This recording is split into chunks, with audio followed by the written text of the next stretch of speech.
него нет выхода из этого виртуального мира, и его единственная цель — использовать свои неограниченные силы, чтобы победить в игре, чтобы человечество смогло победить. Может вернуться в свой обычный мир. После пробуждения в заброшенном городе, заросшем растительностью, Широ понимает, что он находится внутри игры, и находит кучу другие игроки тоже были в полном замешательстве. Он находит меню и пытается выйти из игры, но терпит неудачу, прежде чем проверить список своих друзей и позвонить некоторым из своих друзей. Старые члены партии звонят прямо сейчас, чтобы встретиться с ним. Широ впервые прикасается к траве, что делает его счастливым, и они начинают исследовать мир, чтобы получить больше информации. Прогуливаясь по мосту, он замечает одного из членов своей группы по имени Экацуки на крыше здания. Они встречаются, и Экацуки просит у Сиро зелье для пластической хирургии, прежде чем превратиться в свою настоящую форму маленького мохнатого убийцы. Обратная косая черта. На следующее утро Широ и его банда встречают Мэри, одну из его подруг и лидера небольшой гильдии, в здании ее гильдии. Она сообщает им, что несколько других гильдий готовятся использовать этот мир и других игроков, и просит Широ присоединиться к ее гильдии, поскольку у него есть опыт работы бок о бок с ней. Самая могущественная партия в игре. Широ отказывается и говорит ей, что она не должна ожидать, что игра будет такой же, как раньше, так как монстры в этом мире кажутся другими. После захода солнца они отправляются в лес, наполненный монстрами, где после недолгой прогулки на них нападает куча монстров-белок. Но когда Нао пытается бороться с ними, он путается в управлении. Они выстраиваются в боевой порядок, в то время как Нао изо всех сил пытается блокировать атаки и стряхнуть тварей. Когда Широ попадает в чудовищное растение, которое швыряет его на землю, Акацуки немедленно вскакивает и рубит растение, убивая его сразу. Я наконец-то взял себя в руки и активировал свой щит, чтобы уничтожить монстров, в то время как Широ использует свою магию вместе с атаками Нао и Акацуки, чтобы убить всех монстров в округе. На следующий день облетают новости о том, что парень погиб во время драки. Точно так же, как и в игре, он был воскрешен в церкви, а это значит, что ты не можешь выйти из игры, просто умерев. Позже тем же вечером они вместе сражаются с растительным монстром, и Сиро связывает монстра, прежде чем Акацуки прикончит его ударом ножа. Позже той же ночью они снова гуляют по лесам, в то время как Сиро рассказывает им, что в городе назревают проблемы, поскольку более крупные гильдии пытаются причинить кому-либо вред. Кто отказывается присоединиться к ним, и в городе постоянно вспыхивает множество драк. Согласно его информации, количество убийств игроков увеличилось, так как игроки нападают друг на друга, чтобы украсть добычу и получить опыт, что является дрянным ходом, но они ничего не могут с этим поделать. После въезда в город они посылают кого-то вперед, и внезапно Нео оказывается связанным, но Широ немедленно отменяет это действие. Он посылает лампочку вперед и может заметить 4 врагов, которые, похоже, являются убийцами игроков. Все они направляются к своим героям, готовые к бою, и битва начинается. Нео сражается сразу с 2 врагами, блокируя их атаки и контратакуя, в то время как девочка пытается атаковать Сиро, но только для того, чтобы прирасти к земле. Один из фехтовальщиков пытается освободить ее, но теперь использует свою особую способность, которая заставляет врагов атаковать его. Широ понимает, что Нао долго не продержится, так как его здоровье снижается, поэтому он наносит небольшую электрическую атаку по врагам. Но требуется время, чтобы воздействовать на них, пока они оттолкни Нао назад. Внезапно они оказываются связанными магическими шипами, и теперь используют это время, чтобы атаковать их, нанося огромный урон. Это пугает других врагов, и они кричат целителю, чтобы тот вылечил их, но оказывается, что Широ уже давно усыпил его, в то время как Нео убивает парня с молотом. Девочка пытается напасть на него, но Нео преследует ее и бьет. Парень с мечом начинает звать подкрепление, когда из леса появляется Акацуки, волоча за собой 2 уродливых мужчин, и все они окружают последнего врага. Последний парень немедленно падает на землю и извиняется, но это оказывается фальшивкой, поскольку он нападает на Сиро, но Акацуки немедленно убивает его. После этого они отдыхают у костра, где Нео получает коленом по лицу после того, как говорит, что у Акацуки нет никакого заговора. Сиро просто сидит и планирует, что они смогут сражаться с монстрами, зарабатывать деньги и найти хорошее место для ночлега. Но понимает, что этого будет недостаточно, чтобы вернуться обратно в земля. Прежде чем он успевает что-либо сообразить, ему звонит Мэри, которая срочно вызывает его. Сейчас рядом с ним ботаник Сиро и Йокацуки отправляется в гильдию, где Мэри взволнованно рассказывает ему о девушке по имени Сара, которая уехала в другой город, но в итоге попала в беду. Широ быстро подсчитал, что им придется преодолеть 400 километров, чтобы добраться до города, сражаясь с монстрами. Он спрашивает, скрывает ли она какую-либо информацию, и наконец она рассказывает, что Сару спасли несколько хороших игроков. Так что теперь она хочет, чтобы Широ и его группа отправились и помогли Саре вернуться. Широ понимает, что эта миссия продлится более 30 дней, и думает о том, что может произойти, когда Акацуки и Нео скажут, что они хотят, чтобы Широ принял задание. Вдохновленный, он соглашается на задание, и с первыми лучами солнца они трогаются в путь и призывают своих лошадей, прежде чем отправиться в путь. Проехав полдня верхом, они делают небольшой перерыв, пока Широ смотрит на карту, и вскоре у них есть их дерьмовая безвкусица. Обед, который они презирают. После этого они снова собираются продолжить путь, но на этот раз Акацуки останавливает Широ, когда она пытается вызвать лошадь, в то время как Широ и теперь свистнет по-другому. И внезапно с неба спустится пара грифонов и приземлится рядом с ними. Акацуки, похоже, боится их, в то время как Сиро сидит на клювокрыле и говорит ей тоже запрыгивать на него. Она садится позади него, и грифон взмывает в небо, пролетая над прекрасными пейзажами, чтобы они могли быстро добраться до места назначения. Прошло всего пару дней с тех пор, как они начали свое приключение, но благодаря грифонам они смогли очень быстро перемещаться по окрестностям. И даже добрался до горы, где неподалеку обитала стая драконов. Они решили немного отдохнуть, и ради Гриффина пошли пешком. После этого они добрались до большого подземелья, которое им нужно пересечь, чтобы добраться до места назначения. Они начали бродить по руинам, что выглядит гораздо реалистичнее, когда внезапно заметили на стене крысиных монстров, способных распространять чуму. Они двинулись вперед, где наткнулись на еще больше монстров, преграждающих путь, но вместо того, чтобы сражаться, Широ решает выбрать альтернативный путь. После этого они решают сделать перерыв, пока Широ проверяет карту, а Нео жалуется на то, какая плохая еда, что бы они ни делали, они все равно делают это. Невозможно сделать это вкуснее. Пока Широ ел, ему позвонила Мэри, которая была потрясена, узнав, что он уже находится в руинах. Но она сообщила Широ, что Сара все еще в безопасности, поскольку она разговаривала с ней через функцию внутриигрового вызова. И на какое-то время она прячется с милым игроком, которого она любит. Упоминалось. Тем временем Сара находится в доме славного игрока и занимается домашним хозяйством, как и подобает любой женщине. Она полностью прибирается в доме как раз к приезду своего спасителя, который оказывается настоящим пушистиком. Он говорит ей, что ситуация в этом городе по-прежнему плохая, так как авантюристы издеваются над более слабыми игроками, а НПК ломают их магазины. Он говорит ей, чтобы она не волновалась, и она сообщает ему, что спасательный отряд уже добрался до руин, что впечатляет кошечку. Вернувшись в руины, Широ и его группа двигаются по старому каменному мосту через реку, когда Широ говорит ему остановиться, так как мост вот-вот рухнет. Но прежде чем он успел что-либо предпринять, все закончилось тем, что он упал в реку и потерял сознание. Пока он был без сознания, он помнит, как ему нравилась эта игра. Потому что, в отличие от реальной жизни, здесь у него были друзья, которым он нравился, и они хотели устроить с ним вечеринку. Он также помнит свою старую вечеринку, где он даже трахнул девушку, но внезапно его будет Акацуки, и теперь они были вместе. Беспокоюсь о нем. Теперь он сообщает ему, что Акацуки прыгнул, чтобы спасти его, и тогда ему пришлось спасать их обоих. Широ проверяет, нет ли травм, прежде чем они снова начнут двигаться. Они проходят через разные районы, и, проходя через кристаллическую шахту в Кацуки, сообщает им, что она студентка колледжа, что удивляет их и теперь высмеивает ее медленное развитие сюжета, что приводит к удару по лицу. Они снова начинают двигаться, когда внезапно переносятся в совершенно другое царство и замечают в воздухе огромный комок шерсти. Оказывается, это гигантская крыса, которая выглядит лучше меня, и Широ приказывает им драться. Нао блокирует атаку, в то время как Акацуки наносит удар, а Нео рубит крысу за хвост. Широ ищет удобного случая, и когда на Нео нападают, Широ использует связующие заклинания, в то время как остальные атакуют крысу. Рататуй все еще жив и сейчас отлетает к стене, в то время как Широ использует оглушающие заклинания, спасая его, в то время как Акацуки добивает его последним ударом. Они возвращаются к своей реальной жизни, и руины заканчиваются там, где они видят прекрасный закат над морем. Тем временем, вернувшись в город, крупная гильдия грабит и убивает других игроков без каких-либо сожалений. Когда один уродливый член гильдии отказывается от работы, и его убивает сам Росомаха. Он представился как Демикас, лидер гильдии, который приказывает остальным убивать и грабить любого игрока, которого они захотят, поскольку это всего лишь игра. А также кричит им, чтобы они нашли Сару и мальчика Киску. Наконец-то Широ и его группа прибыли за пределы города, где, похоже, все было разрушено хулиганами из гильдии убийц игроков. Широ решает отправиться прямо в город, чтобы встретиться с Сарой в заранее определенном месте, но он говорит Акацуки действовать под прикрытием в городе, чтобы получить больше информации. Как только они въезжают в город, и Широ и Мао замечаются головорезами Демики, которые присутствуют по всему городу, в то время как Широ игнорирует их и заходит в хрустальное подземелье, где находит Сару, ожидающую его. Она благодарит его за то, что он пришел, в то время как сзади появляется котенок, которого узнает Сира. Оказывается, что Сира и кот, известный как вождь, старые товарищи, которые когда-то играли вместе. Они все начинают выходить на улицу, пока Сира рассказывает ему о настоящем моменте и Акацуки. Сиро просит шефа вернуться с ними в главный город, и тот в конце концов соглашается, что делает Сару счастливой. Акацуки звонит Сиро и сообщает ему, что гильдия ищет их по всему городу, что пугает Сару, но Сиро говорит ей не волноваться, и они все просто уходят на улицах. Демикас и его головорезы сразу же замечают их, в то время как Широ смело проходит сквозь них и говорит Саре, чтобы она не волновалась, так как на них нельзя напасть внутри города. Он говорит ей, что враги нападут на них, как только они окажутся за воротами этого района. Это пугает Сару, так как игроки начинают группироваться вокруг них, медленно ожидая, когда они выйдут наружу, но шеф говорит ей не волноваться, так как они позаботятся об этом. Как только они выходят на улицу, они обнаруживают короля печени на троне в окружении его дружков, в то время как Широ и вождь оскорбляют Демикаса, который тут же появляется перед ними. Шеф противостоит ему и вызывает на бой 1 на 1, которого он пытается избежать, но Широ высмеивает его уродливые фиолетовые волосы и говорит ему жить своей жизнью, что приводит его в ярость, и он соглашается на бой. Он тут же прыгает и ударяется о землю, в то время как вождь уворачивается и приземляется обратно, выхватывая свои мечи. Снежный человек нападает на кошечку, которая блокирует удар и приземляется обратно, прежде чем напасть на Демикаса, который также блокирует атаки. Демикас прыгает вперед, чтобы ударить по земле, а затем нанести электрический удар, от которого шеф уклоняется перед атакой, но Демикас телепортируется и атакует снова, только чтобы снова быть заблокированным. Вождь, однако, потерял больше здоровья и вынужден перейти в атаку, где он наносит урон Демикасу, который начинает осознавать свою слабость и кричит своему отряду, чтобы тот помог ему. Кучка врагов бежит на вождя, но теперь вмешивается и оглушает их всех. Вождь снова атакует, но целители исцеляют Демикаса, в то время как теперь он начинает задыхаться. Стера использует свое заклинание исцеления против вождя, но оно недостаточно сильное, и Демикас наносит удар, отправляя вождя в лес. Они снова сталкиваются, и на этот раз Демикас уклоняется от атаки и отталкивает вождя, в то время как теперь вынужден использовать свою абсолютную защиту, которая блокирует все на 10 секунд, и в течение в тот раз Сара исцелила его. Кажется, что все потеряно, когда шефа снова бьют, но он приземляется на ноги, и когда Демикас бежит к нему. Широ использует свое заклинание связывания шипами, в то время как Шиф уклоняется от его атак и использует мощное комбо, сразу же побеждая Демикаса. Все были шокированы, увидев своего уродливого лидера на полу, и попытались напасть на него, но Акацуки появился позади них и убил их всех одним ударом. Он понимает, что вождь чрезвычайно силен, так как он смог ударить Демику более 100 раз за 2 секунды, полностью уничтожив его. в то время как сейчас отвлекал всех остальных. Широ поворачивается к выжившим и говорит им отваливать, но Домикас снова встает, готовый надрать задницу Широ. Но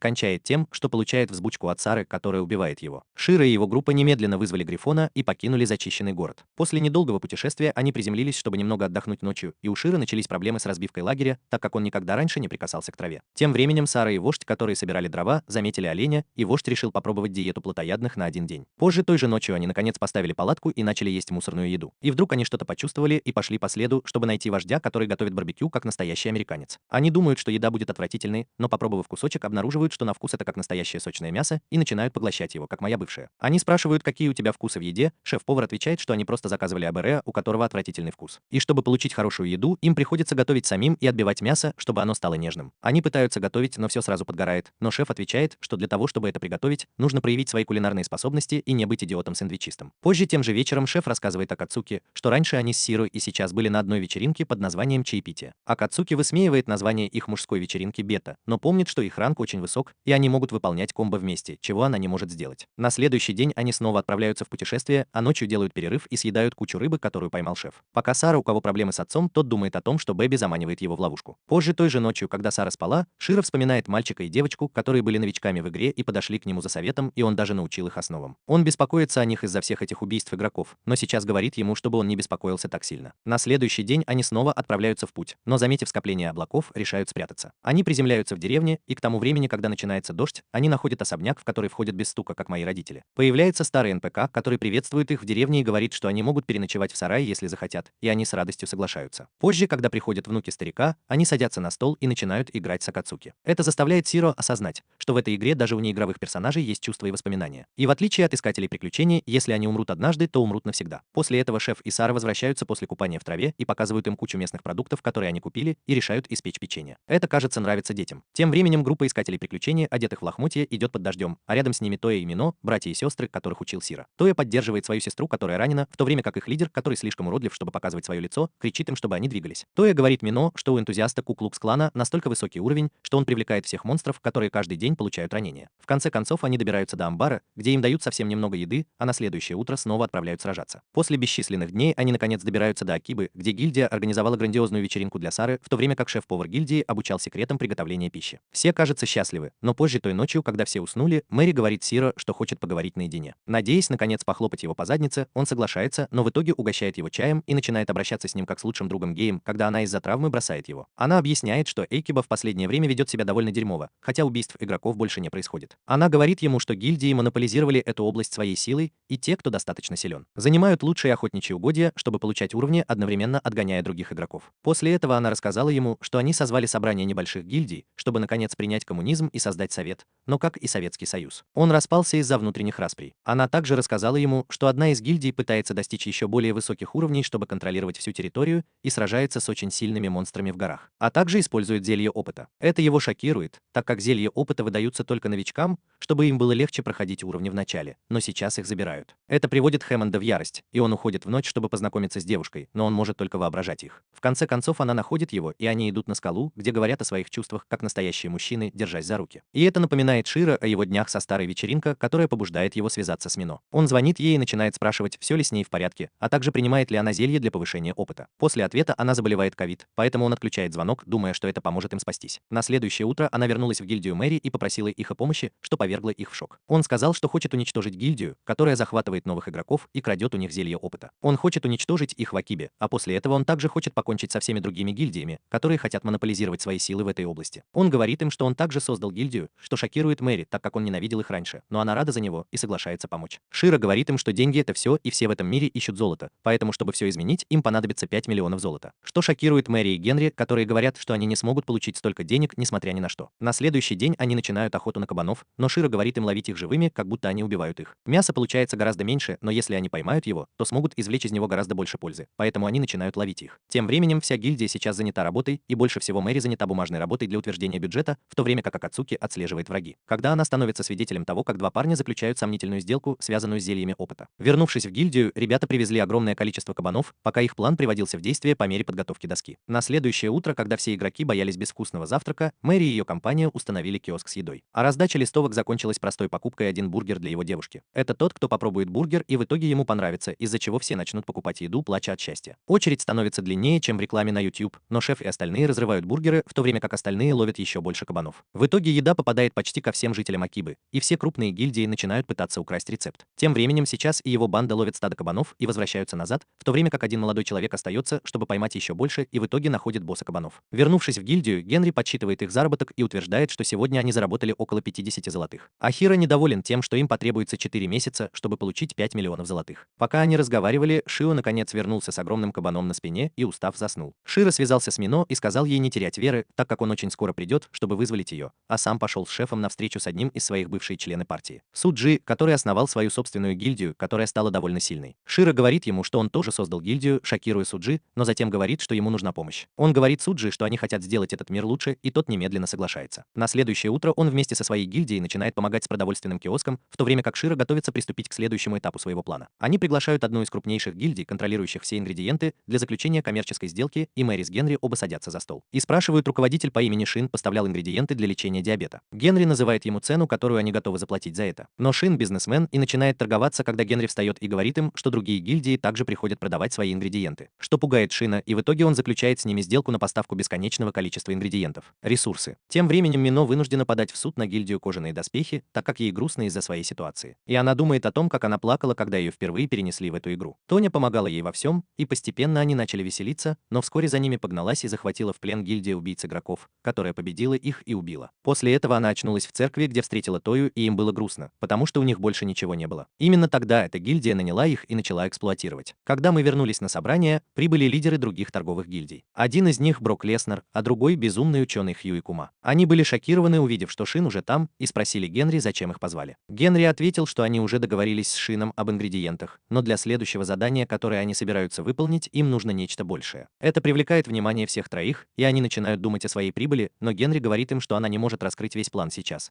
но для того, чтобы он сработал. Им нужно в общей сложности 5 миллионов золотых монет. Это шокирует всех, но они думают, что прибыль должна быть еще больше. Генри говорит им, что в знак доверия их гильдия готова поделиться с ними секретным рецептом приготовления всех этих вкусных блюд. А потом она говорит им, что они уже заработали 500 золотых монет, и им нужно еще 4,5 миллиона. Все они начинают кричать, что хотят инвестировать, в то время как Генри говорит им, что она возьмет равные суммы денег со всех них. После этого Сиро отправляет приглашение на конференцию всем игрокам высшей лиги из основных гильдий, которые в конечном итоге принимают приглашение. Поскольку у них у всех есть услышал свое имя в игре, в то время как Сиро связывается с Мино и говорит ей, что спасет их завтра. На следующий день к зданию банка одна за другой прибывают представители всех основных гильдий, а зрители в шоке наблюдают за происходящим. Потому что на данный момент это игроки с самым высоким рейтингом во всем мире. Все основные боевые гильдии входят в игру и рассаживаются за круглым столом. Как только все расселись, Широ встает и начинает говорить, что он хочет предложить план по спасению Акибы от самоуничтожения. Но ботаник из крупнейшей гильдии останавливает его и говорит, что меньшие гильдии уже провели конференцию. И Карлик соглашается, что конференция была довольно бесполезной, так как в итоге они поссорились между собой. Длинноволосый эльф встает и говорит, что ему плевать на город, и он приходит сюда только для того, чтобы продавать свои товары, и выходит из зала. Тем временем Мина рассказывает, что прошлой ночью Широ сказал ей, что отправит Акацуки в здание гильдии, чтобы защитить их. В то время как сейчас они будут в церкви, чтобы спасти кого-нибудь там, и они планируют просто выбежать из здания. Вернувшись на совет, Широ объявляет, что люди, присутствующие на совете, представляют всех игроков в мире прямо сейчас. И они должны сделать этот мир более безопасным местом для жизни, поскольку людей эксплуатируют ради их опыта. Я занимаюсь зельеварением. Парень в черных доспехах смотрит на него и говорит, что в этом нет ничего противозаконного, но Широ напоминает ему, что в этом мире нет законов. И недавно он посетил город, где правящая гильдия пытала НПК и игроков в этом районе ради их же блага. По его словам, они должны установить какие-то правила, и если кто-то не подчинится, они могут вышвырнуть его из города. Чувак в черных доспехах говорит ему, что они не могут сражаться против таких сильных боевых гильдий, как они сами, но Широ велит ему заткнуться. И утверждает, что он купил здание банка сегодня утром. Это их просто шокирует, так как это означает, что он может решать, кому можно приходить, а кому нельзя, а также устанавливать все правила внутри здания. Это означает, что эти огромные гильдии не смогут получить доступ к своим деньгам, которые они положили в банк, и не смогут использовать их. Дверь телепортации, а также Широ заносит их в черный список. Тем временем Мино и остальные наконец-то начинают убегать, но в итоге враг сбивает ее с ног.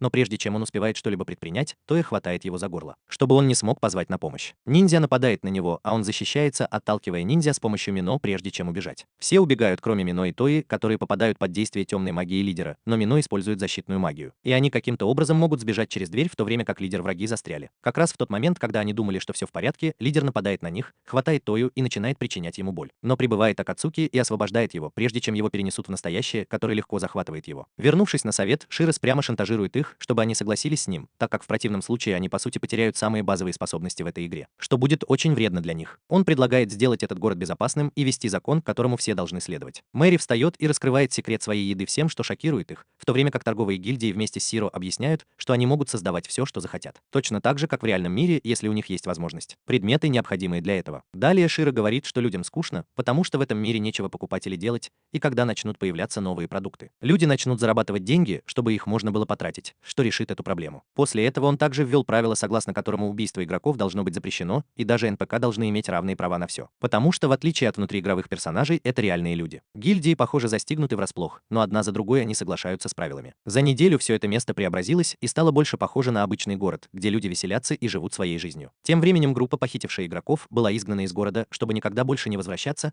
а игрок в итоге присоединился к гильдии Мэри. После этого Широ также начал убирать место для своей гильдии, где Шин навещает его и советует нанять НПК для работы вместо игроков, но Широ этого не делает. Мне от этого не по себе. Оглуши Мэри и Суджи прибывают в новый дом гильдии и с удивлением обнаруживают, что он уже достроен, но Широ говорит им, что все это создала гильдия торговцев, а Айзек из боевой гильдии помогал им все убирать. Позже тем же вечером шеф вышел за продуктами, но увидел, что на улице стоят Тоя и Мино, которые утверждают, что не вступали в гильдию Мэри, так как хотят работать с самим Сиро. Ведь он им так сильно помог. Широ, похоже, не уверен в этом, но соглашается принять их в свою гильдию, прежде чем поужинать под ночным небом. Город выглядит оживленнее, чем когда-либо, пока Тоя и Мино тренируются в джунглях сражаться с растительными монстрами. Мино становится лучше в оказании поддержки, пока Акацуки теперь добивают монстров. После этого во время еды Нео объясняет, что Акацуки Эма подросток, играющий на нервах, за что получает удар ногой в лицо. Позже в тот же день Мэри звонит Сиро и остальным, так как на этот раз у этой девчонки есть хороший план, и она хочет организовать лагерь для младших, повышайте уровень игроков, чтобы они могли стать лучше в игре, в то же время желая отдохнуть от всей этой работы. Слухи быстро распространяются по всему региону, в то время как Тойота тренируется по ночам, чтобы стать лучше. На следующее утро, когда Сиро планировал лагерь, он получил информацию о том, что к городу приближается группа странных людей. Они выходят им навстречу, в то время как все НПК кланяются, когда лидер группы объявляет, что он здесь от имени короля Игил и хочет встретиться с руководителями совета. И Ботаник и Сиро встречаются с мужчиной, который приглашает их на танцы в королевскую столицу, прежде чем отправиться обратно. После этого Сиро разговаривает с Ботаником и говорит, что он беспокоится о вмешательстве в их политику, но уверяет его, что им не нужно беспокоиться, а воюют, потому что они намного сильнее. На следующий день все они отправляются на свои собственные задания. Половина из них отправляется через сельскую местность со всеми новичками в заброшенную школу, где проводится тренировочный лагерь. В то время как Широ и остальные, по решению совета, отправляются в Истл на встречу с королем. Широ, похоже, обеспокоен тем, что НПС могут стать более могущественными, чем раньше, и отправил Мэри с Мино расследовать все, что они смогут. Но Бимос, похоже, больше наслаждается своим отпуском. Через 2 часа Широ и его компания добираются до Ледового дворца, куда они наконец входят, и к тому времени, как наступает ночь, начинается празднование. Вскоре король спускается вниз, чтобы встретиться с ними, и Широ застывает как полный неудачник, в то время как Ботаник говорит. И в итоге они разговаривают, когда король спускается, чтобы встретиться с ними. Король хочет побольше узнать о том, как работает Акиба. Как раз в этот момент появляется принцесса Лейн, и все они начинают пялиться на нее, словно на кучу оскорблений. Тем временем, вернувшись в лагерь, объявляют, что завтра новички будут проходить свое первое подземелье самостоятельно, что их немного пугает. В подземельях обычно есть легкие монстры, но многие сильные монстры охраняют там сокровища, и из-за небольшой площади с ними очень трудно бороться они. Тем временем в замке начинаются танцы, и король спрашивает, не хочет ли Широ присоединиться к ним. И хотя он колеблется, Генри, запертый в комнате, говорит, уродка кончает тем, что заставляет его танцевать с ней на глазах у всех. После танцев Широ в полном изнеможении садится на диван, но Мино звонит ему и рассказывает об их плане подземелья. Но Широ просит ее перестать плакать, как маленькая девочка, прежде чем Мино назовет его сексистом и повесит трубку. На следующее утро Широ со своей компанией садится за стол, чтобы вкусно позавтракать, и начинает обсуждать политику в игре. Он объясняет, что у НПК есть большинство, и теперь они понимают силу игроков в своих мирах, поэтому вскоре они попытаются заключить с ними союзы, чтобы захватить власть для себя. Это может быть проблематично, так как они могут попытаться подкупить некоторые гильдии, что может привести к войне,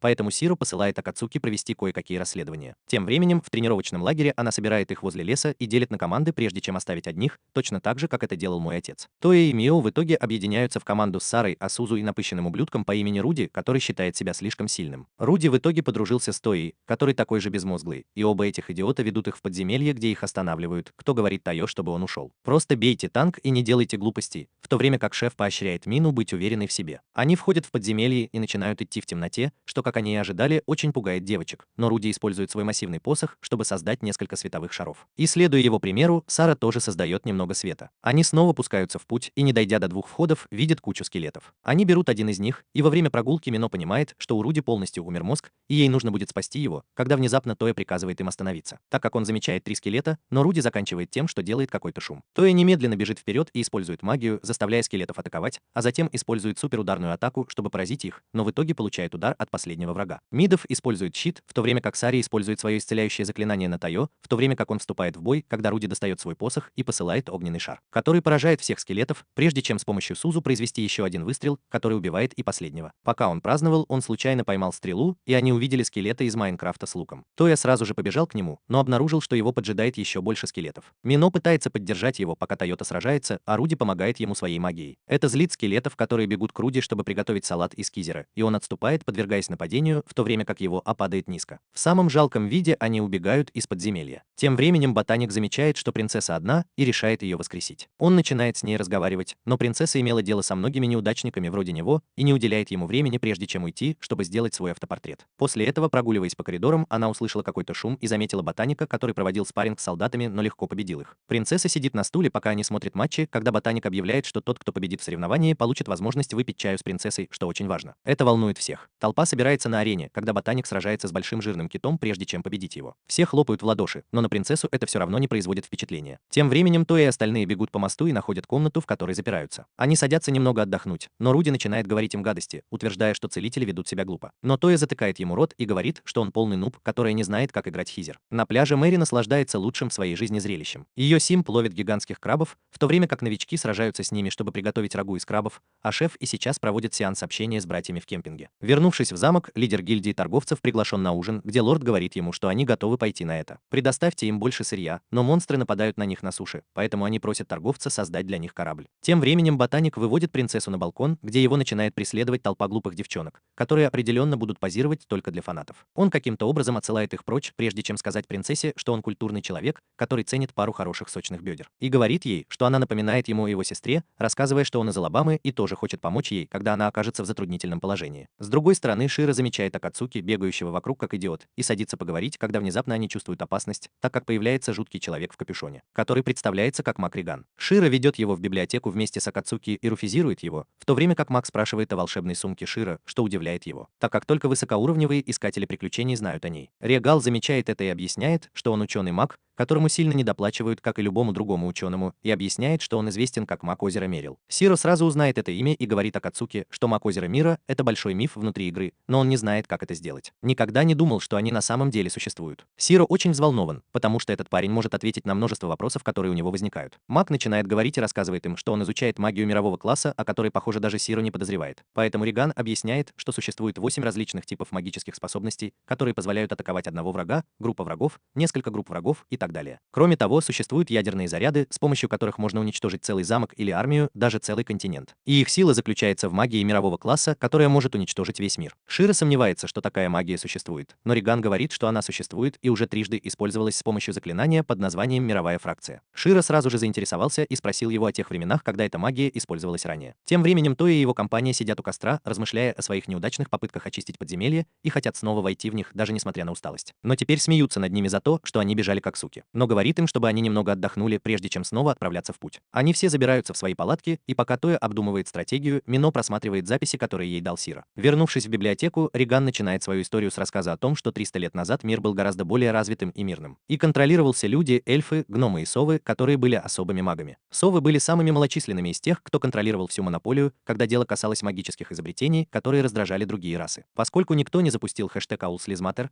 остальные 3 расы в конечном итоге уничтожили их, а остальных использовали в качестве рабов. Из-за этой бойни родились 6 призраков, которые начали войну, чтобы отомстить другим расам, но потерпели поражение, потому что их превосходили численностью. И именно тогда они решили скопировать Америку и сбросили ядерную бомбу, которая почти уничтожила мир, и из останков родились монстры. Из-за войн погибло много людей, и их души в конечном итоге превратились в этих монстров, которые начали толкать человечество на грань вымирания. Из-за этого человечество решило изучать магию, и они сами создали группу полулюдей, которые были сильнее, и они сражались против монстров. Наряду с этим были также созданы предшественники, которые, по словам словам Сира, являются НПК, но достаточно сильны, чтобы сражаться с авантюристами. Риган продолжила, что враги продолжали перевоплощаться по какой-то причине, что стало проблемой. И Сира понимает, что он говорит о возрождениях. Например, когда вы убиваете врагов, они исчезают из этой области на некоторое время. Но они возрождаются снова, чтобы другие игроки могли победить их. После этого Риган говорит им, что из-за этой проблемы война между человечеством и монстрами была бесконечной, и именно тогда была использована фракция Второго мира. И именно тогда впервые в истории появились Искатели приключений. Он также утверждает, что имя Шира почти сразу же стало довольно известным, и он знал, что даже Шира маг, и именно поэтому он хотел поговорить с ним среди других членов Совета. Шира понимает, что временные рамки совпадают, так как Шира начал играть в игру только в это время, и когда игра была запущена, именно тогда произошла Вторая мировая фракция. Риган говорит, что недавно он изучал HP и MP и выяснил, что если человек умирает, то его жизнь меняется. Душа высвобождается в воздухе, но могущественный маг может использовать магию воскрешения, которая возвращает душу обратно в тело, и игрок возвращается к жизни. Главная проблема заключается в том, что игрок потеряет определенное количество очков опыта, или другими словами, свои воспоминания. Это означает, что всякий раз, когда игрок перевоплощается в церкви, он теряет часть своих воспоминаний, даже не подозревая об этом. На следующее утро Сиро кажется обеспокоен, когда идет рядом с Акацуки и объясняет, что никто не знает о механике потери памяти, как только ты умрешь прямо сейчас. И чтобы не создав панику, они должны держать это в секрете до поры до времени, и Акацуки соглашается. Вернувшись в джунгли, Мино просыпается и проверяет инвентарь, в то время как Исузу тоже встает и заявляет, что не могла уснуть прошлой ночью перед тем, как пойти искупаться в озере. Тоя тоже просыпается сердитым и просто уходит в лес отлить. Во время прогулки по лесу Исузу замечает Руби, которая тренируется в лесу в одиночестве, но как только он замечает ее, он начинает вести себя так, как будто просто бродит по окрестностям. Она приглашает его на завтрак, который поджаривает его оскорбленные мозги, но она говорит ему, что это не свидание, и он соглашается, прежде чем уйти обратно. Когда мы возвращаемся в лагерь, начинается дождь, но у них есть вкусная горячая еда, которой, кажется, наслаждаются все, кроме той, которая выглядит обеспокоенной. Внезапно Руди встает и говорит, что им следует вернуться в подземелье, но сучка Мино хлопает себя по спине, чтобы получить мотивацию. И говорит, что они еще не готовы, еще предстоит сразиться с подземельем. Все смотрят на Мино, когда она говорит им, что им следует подождать до полудня. Руди перебивает ее и говорит, что ей следует вернуться на кухню, так как мужчины здесь, чтобы как можно скорее получить больше уровней опыта. Но Мино высмеивает его за то, что он бежит как сука. В подземельях всякий раз, когда на них нападают. Руди спрашивает, что она хочет сделать, и Мино отвечает, что им нужно надеть маски для лица и немного расслабиться. Руди злится из-за этого, так как считает себя натуралом, но Асузу говорит ему, что он не может знать наверняка, пока сам не попробует сосиску. Мино говорит им, что она не может разработать стратегию, поскольку ничего не знает о них и их способностях. Ей нужно знать, комфортно ли игроку играть из-за укрытия, или он хочет броситься на врага, поэтому она просит каждого, кто скажет ей, чего они хотят. Руди начинает с того, что говорит, что ему больше всего нравится использовать свой огненный шар, потому что он очень мощный. И он может использовать его каждые 10 секунд, пока Мина записывает это. Это заставляет Тою задуматься, и он говорит им, что его способность дразнить провоцирует врагов атаковать его, поскольку они думают, что Тоя зовет их. Они ведут себя как стервы, и они бросаются нападать на него. Проблема в том, что прежде чем его насмешка достигает их, в них попадает огненный шар Руди, из-за чего они нападают на Руди. Мино все это записывает, и их неудачи начинают обретать больше смысла, что делает их счастливыми, и они начинают раскрывать все свои способности одну за другой. На следующий день они снова заходят в подземелье и замечают группу скелетов, идущих впереди. На этот раз они лучше подготовлены и занимают позицию, когда Тоя бежит впереди и использует свой навык насмешки, который заставляет всех врагов преследовать его, в то время как остальные остаются скрытыми. Сузу изолирует одного из скелетов и вместе с Мино атакует его, но Мино оказывается сбитым с ног. Руди прибывает как раз вовремя и блокирует стрелу, и вместо того, чтобы использовать свой огненный шар, он использует магию молнии и убивает скелета. Тем временем Таэй сражается сразу с 4 врагами, получает много урона и теряет здоровье. К счастью, Сара находится на позиции и немедленно восстанавливает его здоровье, пока он защищается. Это дает ему преимущество, поскольку он помнит, как Нео говорил ему всегда быть культурным человеком, которому нравятся бедра. Из любви к сочным бедрам он снова насмехается и бьет 2 врагов, прежде чем заблокировать атаку и сказать остальным приготовиться к нападению. Они все занимают позиции, в то время как Тоя продолжает насмехаться над врагами, а Асузу начинает использовать свою атаку Сэмом. В то время как Руби использует свой огненный шар, чтобы наконец поразить всех их врагов, прежде чем заморозить их всех, что в конечном итоге приведет к их полному уничтожению. Они остаются на стороже и подходят к краю двери подземелья, где понимают, что прошли этот уровень, и начинают праздновать свою с трудом заработанную победу. Позже той же ночью Шира занят в замке, записывая все происходящее и подготавливая документы, в то же время беспокоясь о том, что они не смогут пройти этот уровень. Они могут потерять свою память, если умрут. Во время работы ему звонит Мино и сообщает, что они смогли пройти квест в подземелье и завтра зайдут внутрь в последний раз. Сиро поздравляет ее и просит рассказать подробности о выступлении каждого, что она записывает как полная зануда. На следующий день на шоу на пляже происходит катастрофа, и его группа бежит туда, так как Мэри только что сказала им, что рыбы-монстры нападают на пляж. Он прибывает на пляж и обнаруживает безумное количество этих монстров, выпрыгивающих из моря и приземляющихся на пляж с оружием, причиняющим человеку боль. Все начинают драться, в то время как Мэри говорит им убегать, но на них тоже нападают. Рыбы окружают ее, но Шоу прибывает как раз вовремя и вступает с ними в бой, прежде чем сказать ей бежать в лес, пока он сражается со зверем. Мэри убегает, а Шоу прыгает туда один, чтобы приготовить свежие суши. Опытные игроки стараются убить как можно больше зомби, но их окружают, пока они пытаются выиграть время для новичков, чтобы добраться до безопасной зоны. Тем временем Эвен сейчас и остальные сражались с бандой гоблинов в джунглях, в то время как вождь летал, чтобы узнать, что происходит. Он спустился обратно в лагерь и сообщил им, что видел многотысячную армию гоблинов вместе с троллями и другими крупными монстрами, идущими по джунглям. Лес по направлению к королевству Источника. Они все пытаются связаться с Мэри и остальными, но у них ничего не получается, так что теперь они связываются с Широ и сообщают ему подробности. Широ немедленно созывает конференцию членов совета в Google Meet и сообщает им, что сегодня монстры напали в очень большом количестве на пляж и в глубине леса. Он сообщает им, что по словам вождя, он видел армию по меньшей мере из 10 гоблинов, марширующих впереди, но их может быть гораздо больше. Суджи спрашивает, в чем может быть причина этого, и Сира отвечает, что по его мнению коронован новый король гоблинов. Он объясняет, что глубоко в лесу есть замок гоблинов, и 2 раза в год там коронуется новый гоблин. В то время как задача искателей приключений состоит в том, чтобы убить нового короля гоблинов. Гоблины появились еще до того, как король был коронован. На этот раз авантюристы были заняты тем, что убивали друг друга и пытались установить диктатуру, и именно поэтому никто не заботился о том, чтобы остановить гоблинов. И из-за этого должно быть был коронован новый король, который объединяет расы монстров, чтобы создать огромную армию и напасть на человечество. Мир утверждает, что, по его мнению, у Акибы достаточно авантюристов, чтобы справиться с этой проблемой. Но Сиру говорит ему, что проблема в пасхальных лордах, поскольку они недостаточно сильны. Генри прерывает нас в перерыве и заявляет, что настало время, когда герои НПК должны прийти и спасти этих лордов. Но Широ говорит, что они даже не знают, существуют ли они сейчас в этом мире или нет. К тому времени, когда Эвен падает, группа Мэри в группе Нео в конечном итоге объединяется, и он говорит Мэри, чтобы она не волновалась, так как Широ найдет какой-нибудь выход из этой передряги, и она идет переодеваться. Когда она возвращается, то внезапно начинает тушить огонь, так как они замечают кучу факелов в горах, так как отряд гоблинов, похоже, направляется к ним. Они достают карту и собираются вокруг костра, в то время как вождь говорит им, что пока они, похоже, в безопасности, так как это всего лишь небольшой отряд, который собирается напасть на соседнюю деревню и разграбить как можно больше еды. Мино утверждает, что деревня не защищена и будет легко уничтожена этими гоблинами, и Тои и Руди поддерживают идею о том, что они должны сражаться. В то время как Исузу говорит им заткнуться, так как их слабости не помогут победить этих гоблинов. Мио думает о доброте, которую проявили жители деревни, и просит позволить им помочь деревне. Тем временем Сира собирает всех за столом и сообщает, что он позвонил Суджи и собрал свои силы, чтобы встретиться с Мэри сейчас, чтобы они могли отправиться на восток. Широ также говорит им, что он кое-что знает о смерти в этом мире и объясняет, что в отличие от того времени, когда они играли в игру, теперь смерть сопровождается штрафом, поскольку они теряют свои воспоминания каждый раз, когда умирают. Это потрясло лидера торговцев, который попросил Широ рассказать подробнее о том, какие воспоминания и в каком объеме теряются, но сам Широ понятия не имеет. Внезапно ботаник заговорил и заявил, что он дважды погиб, сражаясь с демонами в первые дни, когда его перенесли сюда, и он потерял часть своей памяти. И воспоминания тоже, но я подумал, что это просто совпадение. Широ заинтересовался и спросил, какие воспоминания он потерял, и он ответил, что оба раза он терял какие-то воспоминания из реального мира. Но поскольку он никогда не видел солнца в реальной жизни, большинство из них были просто бесполезны. Тем временем Мэри отказывается от Тои и его отряда защищать деревню, так как это слишком опасно, и говорит им подождать, пока Широ решит, как лучше поступить дальше. Руди говорит, что он не маленькая сучка Широ, и он все равно отправится в деревню, но Исузу говорит ему, что он это сделает. Надеру ему задницу, если он пойдет один. В конце концов Мино заговорил и попросил Мэри отпустить их и хотя бы эвакуировать деревню, и Мэри согласилась на эту просьбу. Они идут через лес по направлению к деревне, в то время как Мино говорит им, что она солгала и будет защищать деревню вместо того, чтобы просто эвакуировать ее. И они внезапно замечают человека, который со стороны деревни поднимается столб дыма. Они входят в деревню только для того, чтобы обнаружить, что она полностью сожжена и разрушена, как и мое сердце. И во время поиска выживших Тоя замечает пару гоблинов, играющих с куклой, что злит его, так как мужчины не играют в куклы. Поэтому он бросается на них в одиночку и начинает драться, в то время как Руди убегает сзади и помогает ему с помощью магии убить гоблина, пока Тоя разбирается с другим. После этого Руди начинает спорить с Исузу о том, что им нужно защитить остальных, в то время как Тоя закапывает куклу так, чтобы никто не смог ее найти. Несколько мгновений спустя прибывают Нео и остальные, и Минта говорит им, что у нее есть план, и она хочет, чтобы они все его услышали. Она утверждает, что они не могут защитить все деревни таким образом, поэтому им следует изменить свою стратегию и вместо этого самим напасть на гоблинов. Мино использует свою магию, чтобы видеть в ночи, а сейчас связывается с остальными и сообщает им, что они решили проявить инициативу и будут атаковать гоблинов вместо этого. Поскольку они не защищают свои спины, поскольку у них нет специальной подготовки, сделать это будет легко. Плюс шеф полиции, он сам будут там, чтобы защитить новости, если потребуется. Мио смотрит в свой телескоп и обнаруживает, что Тоя спровоцировала толпу гоблинов и теперь бежит к ним. Итак, все занимают свои позиции, и как только они появляются из кустов, Сара использует свое корневое заклинание, чтобы связать их. В то время как Руди создает ледяной меч для Тои, который использует это и уничтожает гоблинов, в то время как 2 других гоблина бегут на них сзади. Но Руди использует свою магию огня, чтобы ослабить их, а затем вместе со Суджу использует массированную атаку, чтобы уничтожить их сразу. Вернувшись во дворец, Широ разговаривает с Броком, Леснаром и Ботаником и говорит им, что им скорее всего придется принять участие в этой войне. Поскольку лорды и Гил, Айл хотели бы, чтобы авантюристы отправились сражаться против гоблинов, поскольку они по сути бессмертны. Прежде чем они смогут что-либо решить, король и лорды созывают их на совещание, и они направляются в зал заседаний. Тем временем Мино и остальные сидят у костра, обсуждая свою стратегию, в то время как Руди чистит волшебные перчатки, которые они недавно нашли, и которые могут быть только использовался магом, поэтому группа решила отдать его ему. Мино снова встает и говорит им, чтобы они начинали двигаться, так как им нужно убить еще больше гоблинов, и они снова углубляются в джунгли. Вернувшись на встречу, лорды снова и снова говорят одни и те же старые дипломатические вещи,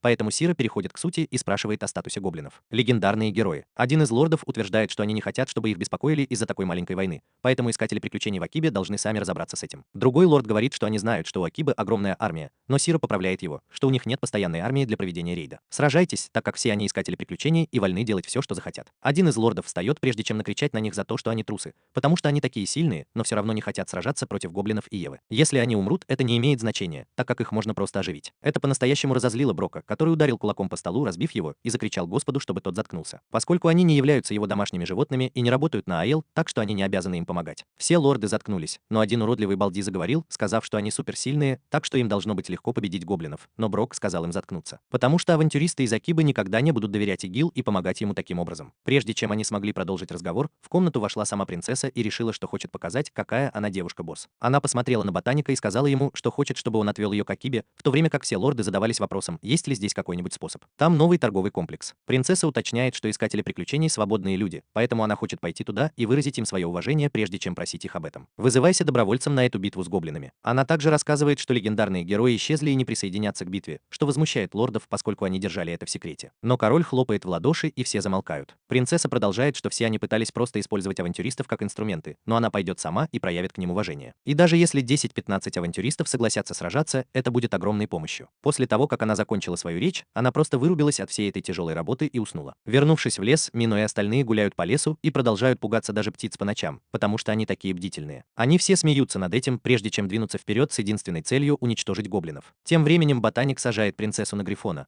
За ним следует Сира вместе с Акацуки, и они возвращаются в Акибу. Они все наконец добираются до Акибы, и принцесса просто в шоке, что такой город вообще может существовать. По всем дорогам расставлены продуктовые киоски, люди едят и веселятся, в то время как в некоторых местах танцуют артисты, а айдолы поют. В то время как все наслаждаются ночью и устраиваете вечеринки столько, сколько им захочется. Ботаник говорит принцессе, что Шира отвезет ее в город, а сам отправится на встречу с членами своей гильдии, чтобы сообщить им о новой информации, которую они собрали. Шира отвозит принцессу на склад, где они встречаются с Шином, которому Шира уже сообщил, что он готов принять принцессу. Он кажется очень впечатлен, пока Шира ведет его в гардеробную, чтобы они могли выбрать для нее подходящую одежду, которая не будет ее смущать. Выглядит по-другому и придает ей вид настоящего воина. Тем временем в комнату входят несколько детей. Они счастливы видеть настоящую принцессу и даже дают ей бургер, который она съедает. Она удивлена вкусом этого блюда, так как у нее никогда раньше не было диабета, но в итоге она роняет немного соуса на свою одежду. К счастью, это не имеет значения, так как Шира стоит рядом, чтобы раздеть ее и дать ей новую одежду, которую он выбрал для нее. Он говорит Акацуки заняться тем, чтобы сделать принцессу красивой, и при этом принцесса, кажется, чувствует себя некомфортно, поскольку считает, что эту одежду должны носить женщины, которые принадлежат на улице и не принцесса. Но Акацуки велит ей заткнуть свой королевский рот, пока она примеряет платье, как раз вовремя, чтобы Шира и Шин могли это увидеть. После этого Шира собирает всех людей в округе и выходит на сцену, прежде чем включить свет. Он быстро здоровается с ними, прежде чем сказать, что они собрались здесь, чтобы принять решение, которое может повлиять на их будущее. Он сообщает им, что около 20 гоблинов объединились и движутся к любому городу или деревне, которые попадутся им на глаза, и полностью разрушают их. Он говорит им, что гоблины движутся к Эстелу, который потеряет примерно 70% своих сил, если останется один на один с угрозой. Искатели приключений немедленно начинают изучать карты, обсуждать стратегии защиты своего города, а также подсчитывать, сколько ресурсов им понадобится для такой масштабной операции. Вторжение. Это полностью шокирует принцессу, поскольку она понимает, что эти люди не тупые солдаты, которые не знают ничего, кроме выполнения приказов. Они свободные люди, у каждого из которых есть тренированный мозг, чтобы справляться с подобными ситуациями, и по крайней мере почти все игроки здесь обладают тактическим складом ума. Генерал, который заседает в ее военном совете в Эстеле. Сира продолжает говорить и сообщает им, что Акиба должен быть в безопасности, и когда гоблины придут в этот район, они могут очень легко полностью уничтожить их. И учитывая это, у них нет никаких реальных причин спасать или помогать Айлу. Он объясняет, что они ничего не выиграют от спасения Айл, прежде чем передать микрофон принцессе, чтобы она передала его по ее просьбе. Ботаник немедленно включает свет на принцессу, пока она движется вперед, и, кажется, боится что-либо говорить перед таким количеством людей. Но ботаник говорит ей, что эти люди никогда не нюхали девушку в реальной жизни, так что принцесса завладеет их полным вниманием. Принцесса делает глубокий вдох и выходит выходит вперед, прежде чем представиться и сообщить им, что их королевство будет разрушено, если не будет оказана помощь. Потому что легендарные герои исчезли, и сейчас рядом нет никого, кто мог бы защитить их от этой проблемы. Она говорит им, что Истел заплатил бы им золотом, но их город уже в 100 раз богаче Истела, так что это бесполезно. Но она обещает сфотографировать их ноги, если они захотят сражаться за ее королевство. Оскорбители сразу же начинают колотить посохами по земле, как варвары, и кричать, что они хотят сражаться за нее и ее ноги. Что совершенно шокирует принцессу, так как она не ожидала, что авантюристы будут так жестоки. Ботаник сразу же говорит им, что он возглавит их армию, и любой, кто не убьет хотя бы 5 гоблинов, не получит никаких наград. В то время как Широ говорит им, что он будет стратегом, и говорит им, что он сообщит им о плане через некоторое время, и они все покиньте этот район. На следующее утро они все готовятся к переезду, и выясняется, что на данный момент им удалось собрать в общей сложности около 1200 человек, поскольку они не могут перевести больше людей прямо сейчас. Широ дает ботанику корабль с небольшим отрядом примерно в 100 человек, чтобы тот отправился к Игил морем, а сам забирает оставшиеся силы, используя лошадей и экипажи, сообщая Броку, что они собираются создать штаб-квартиру в лесу, где монстров очень мало. Брок соглашается и говорит ему, что он присмотрит за дворянами, прежде чем прервать разговор. Вскоре Генрих сообщает ему, что с ними хочет поговорить сам король, и они идут в комнату, где король остается наедине. Король утверждает, что лорды недовольны тем, что принцессе разрешили выйти из дома, особенно не помыв посуду, и считают, что королевская семья находится под угрозой. Контроль над авантюристами. Рок думает об этом и спрашивает короля, что он хочет сделать, и король отвечает, что он хочет, чтобы они подписали договор о ненападении, чтобы никто из них не мог напасть на другого, а также заключили торговый пакт, чтобы они могли увеличить торговлю между собой, что поможет в отношениях так же, как и экономика. Рок смеется и соглашается на сделку, а также советует ему быть менее сексистским, иначе он спровоцирует девушек с голубыми волосами. Тем временем ботаник захватывает корабль недалеко от порта Истел, где люди ждут их прибытия. Принцесса кажется обеспокоена всей этой ситуацией, особенно потому, что она выглядит как потаскушка, но ботаник говорит ей, что им следует посмотреть Netflix и успокоиться. Но прежде чем принцесса успевает ответить, ботаника вызывает его вице-капитан, который говорит ему, что он должен рассказать авантюристам о боевом порядке. Вернувшись в город, Нео и остальные искатели приключений, включая новости, успешно защитили близлежащие города от первой волны гоблинов и, кажется, очень довольны этим. В то время как Мэри извиняется за то, что с самого начала не верила в их силу, и говорит им, что их работа — это еще не все сделано, и им придется защищать еще много городов, прежде чем все это закончится. Вернувшись на корабль, ботаник наконец обращается к искателям приключений и сообщает им, что они будут разделены на 4 группы, чтобы двигаться быстрее и эффективнее. Вице-капитан сообщает принцессе, что ботаник один из немногих людей среди них, кто на самом деле командовал огромной армией, поэтому она как нельзя лучше подходит на эту роль. И она также говорит ей, что ботанику выделено 12 охранников для ее защиты, но она не должна изменять ему и разбивать его сердце. Ботаник кричит искателям приключений, чтобы они готовились к битве, и приказывает им уничтожить каждого монстра, который осмелится встать у них на пути. К тому времени, когда многие падают, они все собираются на поле битвы, в то время как вице-капитан дает волшебное зелье принцессе, которое способно видеть мир. Огромное войско гоблинов марширует к ним в полную силу. Маги наносят массированные магические удары, которые уничтожают большую часть гоблинов, что дает Ботану и его пехотинцам возможность вступить в бой. Они бросаются навстречу силам гоблинов, а Ботан прыгает со своим гигантским топором и начинает уничтожать гоблинов слева и справа в одной атаке, одновременно получая поддержку со стороны магов. Затем он использует свою особую атаку, чтобы уничтожить огромное количество гоблинов, удивив принцессу, которая и не подозревала, что ботаник настолько силен. Внезапно рядом с ботаником появляются 2 гигантских каменных монстра,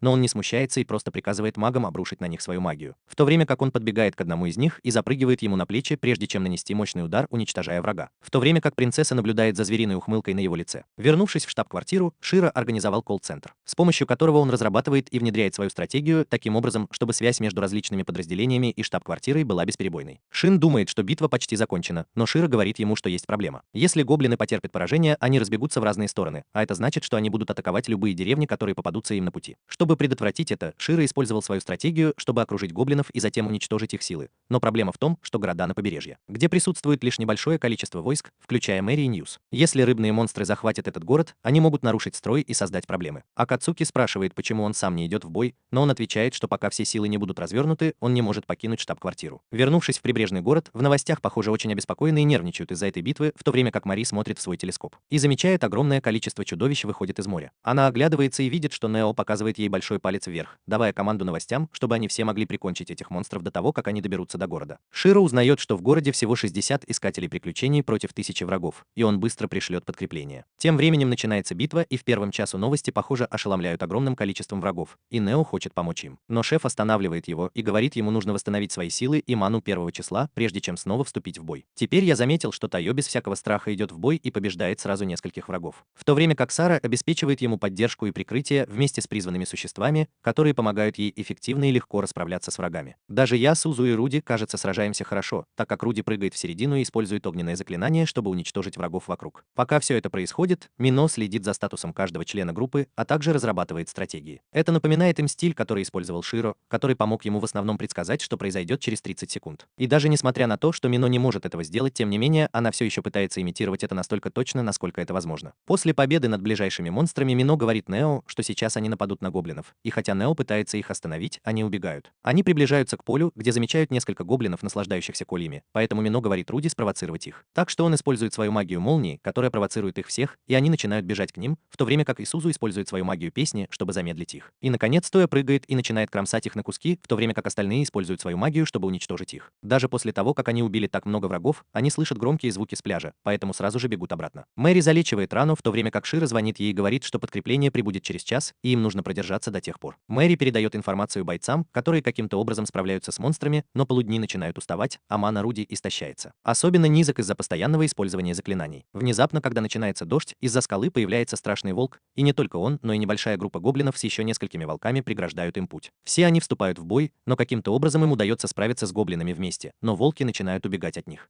Сара убивает одного из волков, но другой уворачивается и пытается напасть на Тою, но Мино использует свою магию, чтобы защитить его. Она говорит Саре сосредоточиться на поимке волка, в то время как остальные атакуют двух гоблинов перед ними, и вместе они способны уничтожить их. Внезапно Мино замечает, что здоровье Тои уменьшается, и обнаруживает, что на него нападают. И каким-то образом умудряется создать щит перед ним, в то время как Мино замечает, что его здоровье уменьшается. А Сузу и Руди бросаются на укоренившегося волка, но ему удается вырваться, и он пробегает мимо них, чтобы напасть на Тою. Сара пытается исцелить его, но он продолжает получать удары и вот-вот умрет, будучи полностью окруженным, в то время как Мино застывает на месте, испуганный тем, что Тоя умрет. Руди внезапно становится мф, подбегает к волку, прыгает на него голыми руками и начинает отвлекать их, в то время как волк бьет его о стену изнутри. На Тою тоже нападает гоблин, но он блокирует, в то время как волки убегают вместе с Руди, и мы собираемся сожрать его. Но он проникает внутрь его пасти и использует огненный взрыв, чтобы уничтожить их. Мино и остальные сразу же бросаются к нему, но обнаруживают, что он лежит на земле, в то время как Сара быстро пытается использовать заклинание оживления, но это не срабатывает. Мино использует еще более мощное заклинание оживления, но и оно не срабатывает. И Судзу падает на ноги и рассказывает им правду, поскольку они постепенно понимают, что Руди никогда не был искателем приключений, а всего лишь обычным НПК, который действительно хотел стать искателем приключений, и именно поэтому и Суджу держала это в секрете. Тоя понимает, что это означает, что его нельзя оживить, несмотря ни на что, и пока Ауджу плачет, Сара решает вместо этого использовать свое исцеляющее заклинание. Но, похоже, оно недостаточно мощное, поэтому Мино немедленно звонит Сиру и просит его о помощи. Сиру немедленно выбегает рядом с Акацуки и садится на Грифона, прежде чем помчаться к их позиции. Он зовет их и говорит им продолжать использовать Равиву, наложить заклинание на Руди и использовать любые заклинания исцеления, которые у них есть. Когда он объясняет Акацуки, что несмотря на то, что мана Руди равна нулю, его здоровье было сохранено на некоторое время. Немного, используя магию немедленного воскрешения, и если его теория верна, то есть способ воскресить Руди. Затем ему звонит Мэри и сообщает, что прибыло подкрепление и началась битва на море, и что теперь с ними все должно быть в порядке. Широ тут же мчится так быстро, как только может, а затем спрыгивает вниз и просит Акацуки помочь ему на пляже. Он бежит в город и находит Руди без сознания на земле, в то время как группа использует на нем свои исцеляющие заклинания. Широ говорит им добавить его в группу, а затем использует новый магический навык и направляет ману каждого в Руди, в результате чего его мозг снова оживает. Но он находится в состоянии кома. Так вот, он говорит им всем использовать все свои целительские способности, и, конечно же, Руди открывает глаза, когда все вокруг него плачут. Широ немедленно подписывает контракт и говорит Руди, что он предлагает ему должность в своей гильдии, что будет означать, что он станет искателем приключений в соответствии с таковы условия контракта. Это будет означать, что он больше не будет НПК, так как Широ осознает, что он был достаточно силен, чтобы создавать подобные документы, которые могут обойти законы этой игры. Руди умудряется поставить свою подпись под контрактом, и от него начинает исходить желтый свет, когда он парит в небе, а Сиру говорит, что он снова перевоплотится в церкви. Вернувшись на поле боя, огромная армия лютоволков и хобгоблинов приближается к армии, и ботаник встречает его в долине со своими силами, и гоблины не могут сравниться с его силами, поскольку они уничтожают монстров одного за другим, используя стрелы и даже огненную птицу, которая сметает их прочь. Некоторые из них выживают, но ботаник более чем счастлив расправиться с ними и использует один удар, чтобы покончить с хобгоблином. На этом их первая битва заканчивается как на пляже, так и на материке, давая нашим героям немного времени на отдых. С момента битвы прошел месяц, и пока Широ остается запертым в своей комнате как проигравший, которым он и является, остальные наслаждаются роскошной вечеринкой, устроенной король. Широ не интересуют эти формальности, так как он знает, что битва с гоблинами еще не закончилась, и король гоблинов все еще скрывается где-то поблизости, пытаясь восстановить свои силы. Он наконец-то вышел подышать свежим воздухом и заметил женщину, рассказывающую детям истории, которые напомнили ему Ориган, жуткой волшебнице, поэтому он пошел в свою библиотеку, где, похоже, узнал о магии, которую он создал и использовал, чтобы воскресить НПК и сделать его искателем приключений. По его словам, это магия мирового уровня, поскольку она может изменить то, как устроен наш мир. Но он также рассказал ему, что недавно он видел похожий магический луч на другой стороне согласной, но он не знает, кто достаточно силен, чтобы создать его. Это немного пугает Широ, в то время как Риган также предупреждает его, что король гоблинов не единственная проблема, так как ходят слухи, курсе, что скоро на другой стороне этого мира появится еще несколько монстров. Широ благодарит его за информацию и возвращается на вечеринку, где все наконец-то танцуют, так что даже он решает потанцевать с Лаули, который от этого становится счастливым. На следующей неделе все они возвращаются обратно в Акибу, включая принцессу, которая решила остаться в Акибе в качестве посла Восточного Китая. Сиро также распространяет слухи о том, что люди теряют память, когда умирают, и таким образом не возникает паники или хаоса. Но это приводит к тому, что авантюристы перестают доверять Сиро тоже. Проходит несколько месяцев, и наконец Акиба решает провести свой первый фестиваль, чтобы оживить обстановку и вернуть городу немного жизни. Фестиваль начинается полным ходом, и всем кажется это нравится, в то время как Широ, как обычно, запирается со своей бумажной работой и старается пропускать фестиваль как можно чаще. Насколько это возможно, он проводит время, разговаривая с Акацуки об их жизни и целях, и благодаря этому они становятся ближе и начинают испытывать чувства друг к другу. В то время как разлучница Мино, которая также влюблена в Сиро, становится свидетелем этого развития событий и начинает грустить по этому поводу. Следующий день фестиваля начинается, как и ожидалось, в то время как Мино сдерживает свои чувства, а Акацуки находит способы постоянно быть рядом с Сиро. Прогуливаясь с Акацуки по киоскам, Сиро замечает, что в заведении становится шумно, поскольку НПК становятся агрессивными по отношению к искателям приключений. А один из них даже пытается ударить Сиро, но тот блокирует удар пальцем, и НПС просто уходит. Тем временем, чтобы отвлечься от Широ, Мино заканчивает тем, что помогает Шину с оформлением документов,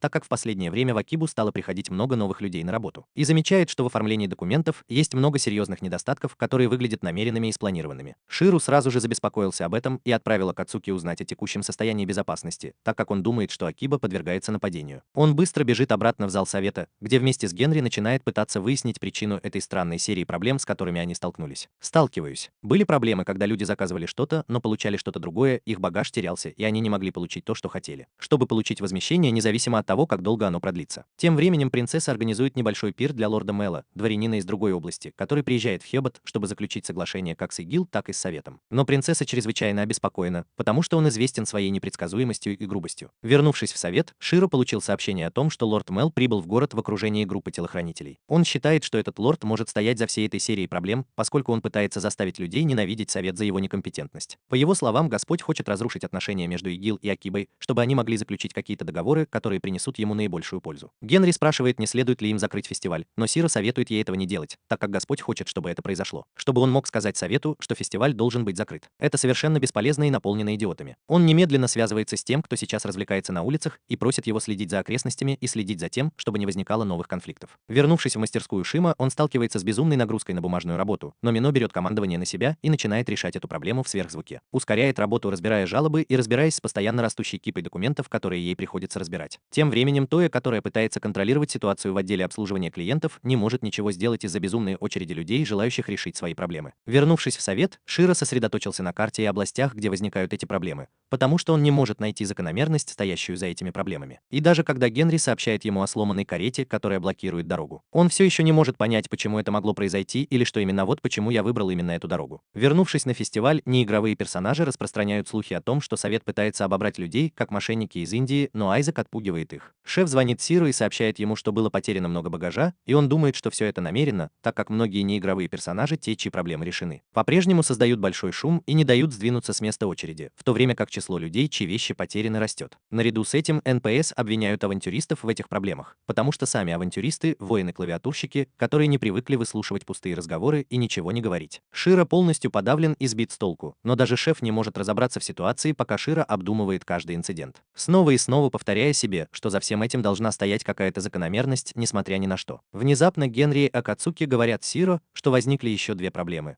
К порогу дома диабетика доставили большое количество пиццы, а несколько человек помочились в бассейн. Именно тогда до Сиро доходит, что в этих инцидентах нет абсолютно никакой закономерности, и какой-то подонок, у которого не работают мозги, импровизирует все это. Проблема в том, что Сиро не может так мыслить, поскольку он очень аналитичен, поэтому ему почти невозможно справиться со случайностью. В итоге он отправляется на озеро, чтобы немного отдохнуть в одиночестве, когда Суджи и его Инторидж приезжают и говорят ему, что у них только что была куча бесплатный торт, который был доставлен в дом какого-то случайного толстяка. Широ понимает, что это ключ к решению проблемы, так как только безмозглый человек может победить безмозглого идиота. И говорит ему взять ситуацию в свои руки и просто делать все, что ему заблагорассудится. Тем временем, вернувшись на вечеринку, принцесса выражает свою благодарность искателям приключений, которые довольны выбором подвига, и говорит ей, чтобы она не волновалась. И пока она беспокоилась о проблеме хранения. Лорд Мэл входит в комнату в окружении своих охранников, подходит прямо к принцессе и заканчивает «кончилось тем, что я немного оскорбил ее». Этот идиот, похожий на Валан-де-Морта, говорит принцессе, что они дворяне и не должны находиться в одной комнате с простыми авантюристами. Один из авантюристов говорит ему расслабиться и наслаждаться наслаждаться жизнью, но охранники тут же сбивают его с ног. Авантюристы, кажется, сердятся, но одна из служанок извиняется, а принцесса пытается разозлить его, пока он нюхает ее волосы, как это делал мой дядя, когда я был маленьким. Авантюристы, похоже, разозлились, в то время как стражники провоцируют их еще больше,